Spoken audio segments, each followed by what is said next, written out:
Welcome back to Fourth and Favre, episode 15. And I'm joined with my co-host once again, Mr. Brett Favre. Brett, how you doing? It's a little chilly out there. It is. I was gonna do it outside, and from Mississippi, when I woke up this morning, it was like 25 or something like that, and now it'll warm up fairly quickly. Today it's supposed to be high in the low 40s, so it's not gonna warm up a lot. But when I went outside, I was like, "Ooh, I I I think I'll go back inside." So here I am.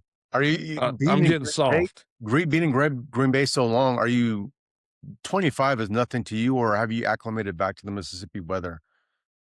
I don't know if it's a blessing or a curse. I think for the most part, it's a blessing, and what I mean by that is, the cold, I don't wanna say it never I mean, it there was times when it bothered me, don't get me wrong. Misconception of cold doesn't bother him. Uh, uh, I certainly get cold like the next person, but I can or I have dealt with it maybe or managed it better than others. Uh, I think you have to be you have to like the sun and the beach and, the getting out and get a tan, or you gotta love cold, what that brings, the snow, shoveling your driveway, whatever. You gotta kinda have to dig it, and, I always wanted to play in a cold game or a snowy game. 'Cause keep in mind, pretty much every Christmas, we would certainly dream of a white Christmas, but, um, you were always let down. You got a winter coat or you got a pair of boots or something that, uh, was adequate for the winter, and it'd be 85 degrees Christmas Day, and it was such a bummer. But, all in all, everything's good. Brett, episode 15, I gotta ask you, do you know a significance of the number 15? I know Bart Starr wore 15, and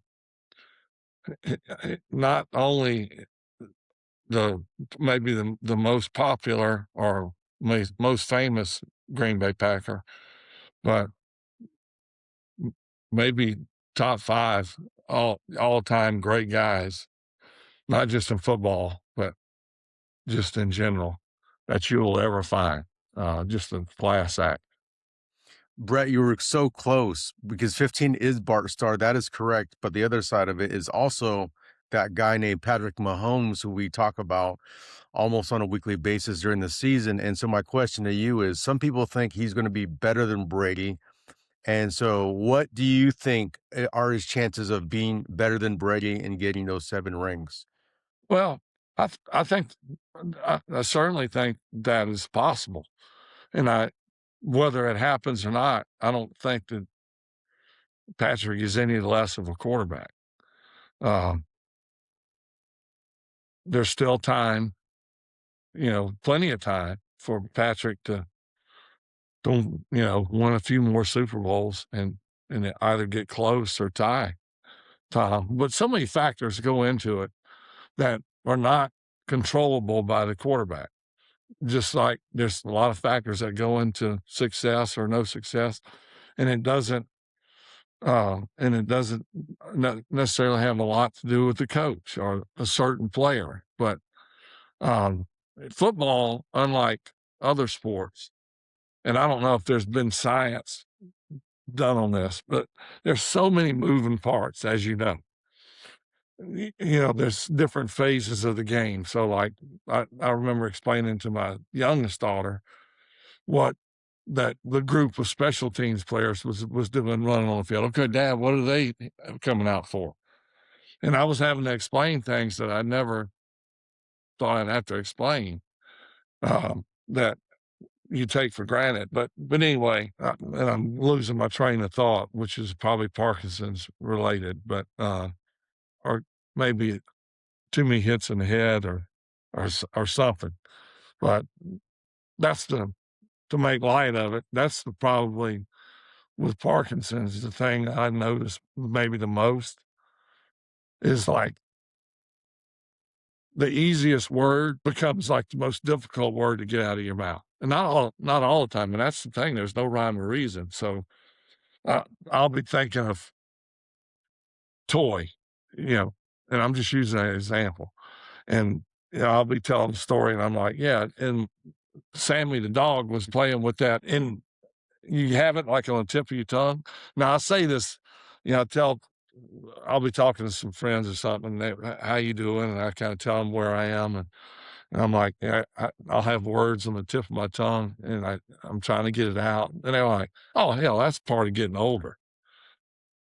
And that very well may be true, and it's probably a combination of both. But um, when people often ask what specifically gives you the most fits, or well, and I would say the lack of dexterity and the like the trying to get a word out that or trying to remember a word or like I'm like that's I was telling my buddies the other day that that thing that and they were like, no, I don't know what the heck you're talking about. Uh, Right. that's kind of weird. Just to let the fans know, I mean, someone put out a tweet that Brett Favre has lost all hope. You've Yeah, I never saw that. you've never said it. You've never even alluded to that. It's like you're a fighter, you battle. So when you hear a rumor like that, where does this come from? Like a lot of this stuff that we see online. I mean, there obviously is people or groups, and I don't know. I'm not smart enough to figure out the the onlines and how I can talk to someone that's clearly across the world within a matter of seconds, all by pressing a button. Uh, so it's crazy, but there's people out there that want to stir the pot and get their. I don't even know what how they're getting their 5 minutes of fame when they put something out about someone's health that it either is true or not true. Um, it's really is a sad time, but I don't see how it's going to change or it's going to be regulated. I mean, it's crazy, especially raising kids these days has got to be so much more difficult than when we were coming up. Yeah, and one of the things actually most of the comments we get are positive. And one guy wanted to know why your arms are so buff, like what's your workout routine? And sometimes I'm like, you're always in shape. And for me, I have to work really hard to be in shape. But is that genetics that you have? Why are you always in shape, Brett? I wouldn't say I'm always in shape. I do like my number one thing to do is I bike. I'm not gonna bike in the Tour de France. Don't get me wrong. I'm not competing in any world events or anything, but uh, this past year, I biked a total of 6,300 miles. Some of it's outside, some of it's inside, some of it's most of it's here in Mississippi. We'll do a couple of rides in different places, but also I do like a little small weight circuit. Not what I did back when I played when I was trying to stay on the field for 16 games in a season. I'm trying to function every day better. So I'm, I'll do like some curls and some uh shoulder press and all with dumbbells. It's just to maintain it. I'll do like a one set and just trying to keep everything working and flexible as best as possible, which is difficult. But I try to do something every day. And I have, and I may have said this on the show before, but five different specialists, uh, including my local doctor, have all said the same thing. Based on what's out there right now, and there's not a lot out there's a lot, but there's not a lot that it all kinda treats the same thing in regards to Parkinson's, but that they have all said the same thing. The number one thing you can do is exercise, and the harder you can push yourself and grind through it within reason, the better. And so I'm trying to make it a little uncomfortable on myself most of the time when whether it be a bike or a circuit, a weight circuit, but I do try to push myself a little bit. And speaking of pushing things, Brett, I love when we get these little competitions between me and you. We were picking games. Actually, the last set of college games we picked, you beat me out by a game. So I think we ended as a draw. But we have the national championship coming up, and Indiana, the Hoosiers are in the national championship playing Miami. I'm not gonna pick against Indiana. I picked against them with Oregon and Indiana. I don't see how I think Miami can win, and with Ray Lewis, your buddy, and Michael Irvin on the sidelines, Miami has this hoopla. I just see Indiana too strong right now. Fernando Mendoza, I think they take the Natty. Well, who are you taking between Miami and Indiana? I totally agree with you. There's, both team narratives are, I mean, such an interesting time in college sports. I don't know if I particularly like all of it, but it is what it is. And I don't know if both teams are here at this game without the transfer portal.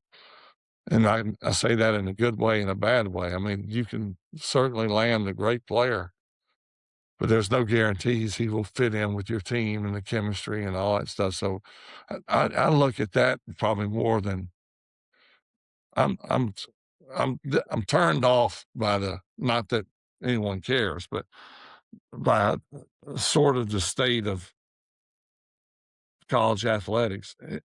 From one perspective is the person who is really hurt the most in this, in my opinion, is the high school junior or senior. I say junior. That used to be when they really got the most attention, and then they secured their commitment their senior year. Now it's the transfer portal kid that's getting all the attention. And I don't know what really happens to the high school senior who got shelved because where he was going to go, they picked up a guy in the portal and he's doing unbelievable. And, one thing led to another. So, I mean, some interesting times right now, but, uh,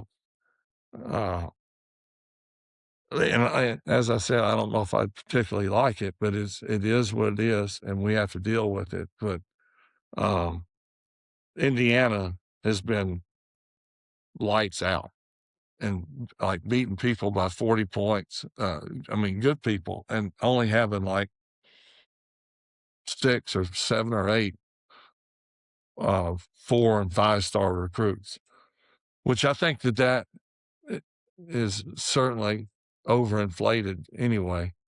But it really tells me how important the coaching aspect of it, if you ever forgot how important it was. Moments like this, I think, refresh your memory.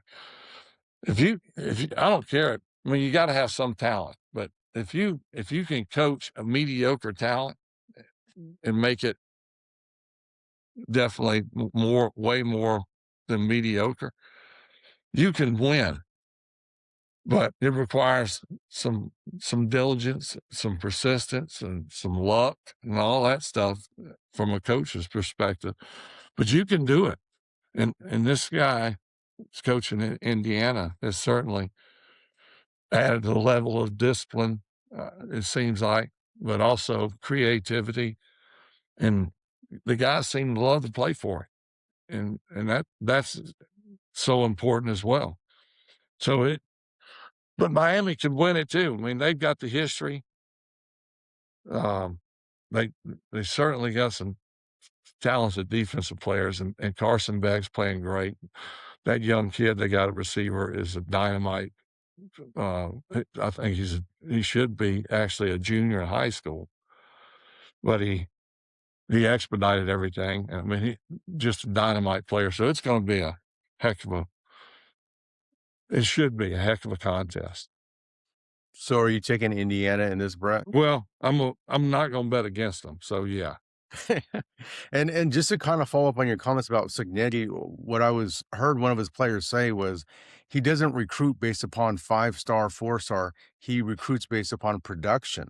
He looks at your numbers. You could be in the FCS Division II, high school. He just wants, and that's kind of an interesting switch from I just want a 5-star recruit. He wants someone that can produce, which it goes to your point that, hey, this guy's doing a good job of bringing players in that will play for him, that are coachable, that'll get things done.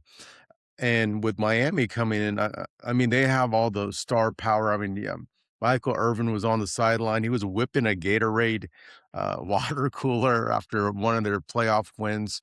Do you think, though, that Miami you gave them a shot, but does that hoopla help them out having, like, the Ray Lewis and Michael Irvins on the sideline, or does it hurt them? Well, only to a certain degree. And I'm sure Michael and Ray Lewis would say the same thing. When the opening kickoff is underway and people start getting hit in the mouth, the honeymoon is over. And this, you being a big MMA guy, you know, you can be, like a good anxious or nervous prior to a match, or you could be downright super confident, or you can be super scared. I mean, but when the one thing's for certain, when the first punch is thrown or kicked and it connects, this shit is real. So when the first kickoff is underway, it's gonna be it's gonna be I still really don't know a lot about Indiana, and I don't mean no disrespect to them. It's like I wanna sit down and watch a game and see what the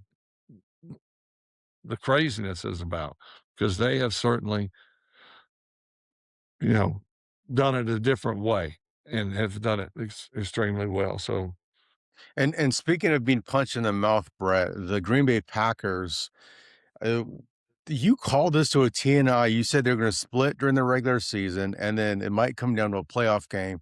What happened? They split, which Chicago came back in that second game. Then Chicago was down 18, and they come back, and people were calling for Matt LaFleur's head.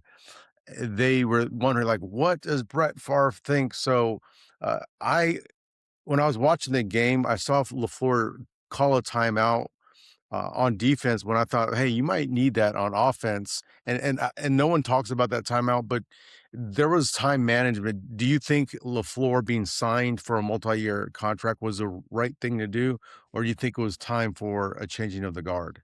well, eh, the most important thing is I don't have the inside knowledge, or even, I don't, I'm a fair weather fan. I'm watching from a distance, and I don't think that certainly qualifies me to make statements about should they fire him or should they have re-upped his contract and all that stuff. I think he's been a very productive coach. I don't know anything about Coach LaFleur.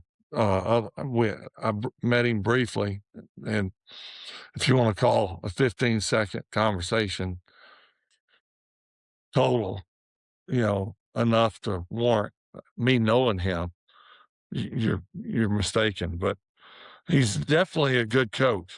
But they have that's not the first time that's happened to him. I've actually went to the Dallas game earlier in the year at Dallas that they ended up tying, and if I were a bet man, I would have bet the farm that Green Bay would have walked away with it.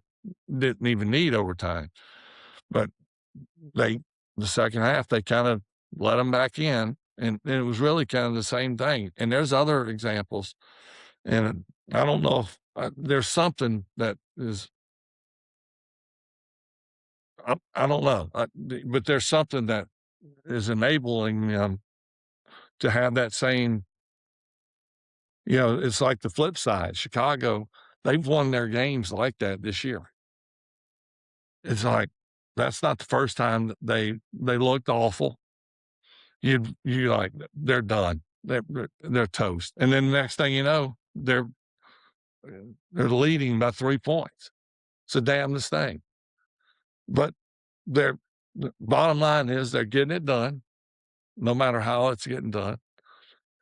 And the Packers, I mean, I think the Packers lost 5 straight to end the season, something like that. Um, very interesting, uh, finish. Not a good one for the Packers. Brett, the Hail Mary question is this. Jim McMahon came on and he said Walter Payton was not just the greatest running back, which you said he's the greatest running, but we both Mhm. agreed. He said Walter Payton is the greatest football player of all time. And I said, hey, better than Tom Brady. And he said, Tom Brady can't run the ball. Walter could run, punt, kick, throw. Do you agree or disagree that Walter Payton may have been the greatest football player of all time? But I I I wouldn't go against that at all.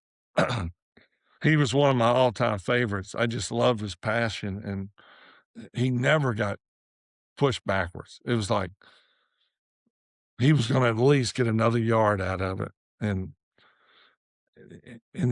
he could throw, he could catch, I mean, he could do everything, and he was a local guy. Uh, so I was always a huge fan of him, and he definitely could go down as a top 3, top 5 all-time athlete. Brett, we'll see you next time. You got it. Always a pleasure, David.